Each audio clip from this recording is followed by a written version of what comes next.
ఓపుగా ఉంటే, నీకు శక్తి ఉంటే మొత్తం సర్వ గ్రంథాలు భగవద్గీత, భాగవతం, రామాయణం ఇత్యాది మహాగ్రంథాలన్నీ కూడా మీరు చదివేయండి.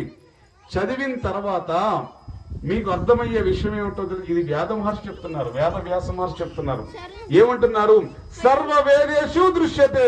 నువ్వు సర్వవేదాలు చదివిన తర్వాత కూడా ఇదే అర్థం. హరినామ సంకీర్తన చేయండి, ఆనందంగా ఉండండి అంటున్నారు. మరి సర్వవేదాలు చదవడానికి మనకు అంత వయసు ఉందా? అంత ఓపిక ఉందా? అసలు అంత ఆయుష్ ఉందా మనకి? భగవద్గీతను చదవడానికే 3 చెరువుల నీళ్లు చదువుదాంలేని కవర్ చెప్పడానికి సంవత్సరం పడుతుంది మనకి. ఎందుకు? 350 రూపాయలు పెట్టుకుంటాం పుస్తకం. ఇది పుస్తకం అనుకుంటారు, కానీ కృష్ణుడిని తీసుకొస్తున్నాం మన ఇంట్లోకి. కవర్ చింపడానికి సంవత్సరం పడుతుంది మనకి. ఎందుకు? మాసిపోద్దేమోనని చెప్పేసి కవర్ కూడా చింపట్లేదు మనం. కవర్ వెంటనే చింపాలి. వాళ్ళతో చింపిస్తాను ఇప్పుడు. దంపతులు కవర్ చింపి లోపల రోజుకొక పేజీ చదివి దాన్ని అర్థం చేసుకుంటే అప్పుడు కృష్ణుడు ఏం చెప్పారో తెలుస్తుంది అనమాట. సో సర్వవేదాలు చదివిన తర్వాత కూడా మీకు అర్థమయ్యేటటువంటి హరినామస్మరణ చేయటం వల్ల సకల శుభాలు పొందుతాము. కలిలో ఉండేటువంటి కల్మష నాశనం అయిపోతాయి. కలిలో ఉన్నటువంటి ఇబ్బందులన్నీ కూడా ఎగిరిపోతాయి. కలిరాజుకు భయపడేటువంటి ప్రసక్తే లేదు అని చెప్తాను. అందుకే హరే కృష్ణ కృష్ణ కృష్ణ హరే హరే, హరే రామ రామ రామ హరే హరే. హరి హరి బోల్. విశ్వగురు శ్రీల ప్రభుపాదికి. ఇది గురువు గారు చెప్పారు. ఎవరు గురువు గారు? ఇదిగోండి ఈయన విశ్వగురు శ్రీల ప్రభుపాద గారు. ఆ పల్లకి పైన మొట్టమొదటి ఆయనే కూర్చుని ఉంటారన్నమాట. ఓకేనా?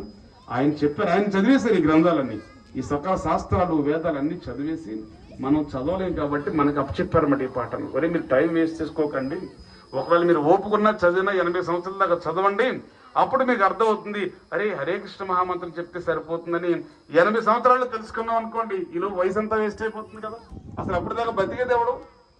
ఎంతమంది బతుకుతామో తెలియదు కదా.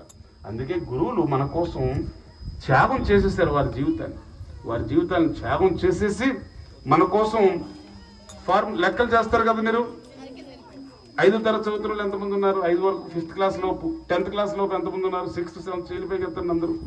మీరందరూ మ్యాథమెటిక్స్ చేస్తారు కదా, 10 మార్క్స్ మ్యాథ్స్ చేస్తారు. అలా స్టెప్ బై స్టెప్ చేసుకున్న తర్వాత లాస్ట్ లో ఆన్సర్ వస్తుందా? దాని తెలుగులో ఏమంటారు? శేషం అంటామా? కింద ఆన్సర్ అంటారా? పెద్ద లెక్క ఉంటుంది కదా, చాలా పెద్ద లెక్క ఉంటాయి. స్టెప్స్ వస్తాయి. చివరిలో ఏముంటుంది? 2 గీతలు పెట్టి ఏం చేస్తాం? ఏం రాస్తాం? ఆన్సర్. చిన్నది ఉంటుంది ఆన్సర్.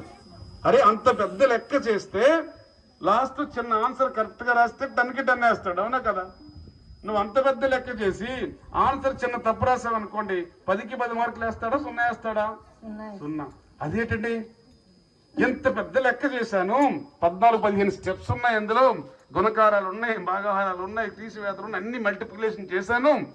అరే 10కి 10 వేయకపోతే ఆన్సర్ తప్పు రాసినందుకు 9 వేయచ్చు కదండి గంగాధర్ గారు మాస్టారు అని అడిగాను అనుకోండి, వేస్తారా నాకు మాస్టారు? నువ్వు ఆన్సర్ ఏం చేసావు? తప్పు చేసావు. అందుకే అన్ని స్టెప్లు కరెక్ట్గా చేసినా ఆన్సర్ తప్పు చేసావు కాబట్టి 0 వేస్తాను నేను అంటాడు. అలాగే వేదాలన్నీ నువ్వు చదివే సకల శాస్త్రాలను తెలుసుకున్న తర్వాత ఆ ఆన్సరు కలికాలంలో బాధల నుంచి, కల్మషాల నుంచి మనం రక్షించబడాలి అనేటువంటి ఆన్సరు అది హరినామం అని తెలియకపోతే నీకు కూడా 0 వస్తుంది.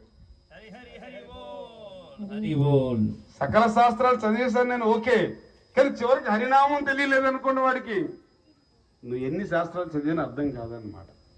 సో సకల శాస్త్రాలు